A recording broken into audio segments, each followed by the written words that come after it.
de. Pislik, çöp. Çok konuşma, kafamı bozma. Gelin sana kutunu sikeceğim var. Vallahi mı? İçin kentri yapması dinlemene. Korktum Ne ben diyorsun? uli.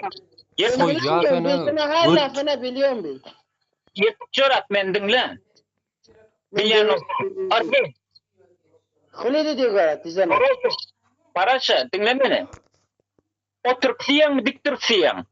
Oturup siyen mi diktir siyen? Ona etmana var edin. Oturup siyen mi diktir siyen? Mata göre, Soruma cevap verebilen mi? Erdin.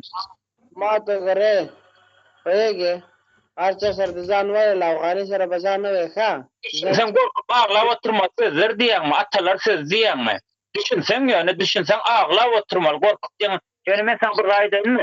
Moyonnak hosenyalık paraşalar doğan samtıklarının var. Uzin valak geyenler var. Bu kilek.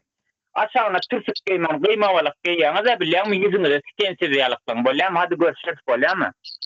Oğlum Eceğiniz ki sen at ya şey görürsün da. Eceğin amnasken parazat. Tama gitaramy blog eden ölen Nirden tapyalar evler men? pikir edýän sen tapma diýýän. Zapis etme diýýän. Göt ýibany. Eceğiniz ki army zaya sen. Afgani diýer. Siyerin eceğiniz ki ölüsü. Gurjuwjuk biler. Çort ýibany. Eceğin amyny bilersiň haýsyndan zapis edýänmi? Düşündiňmi? Göt. Ediversen blog dıkyber men ýene taparym seni.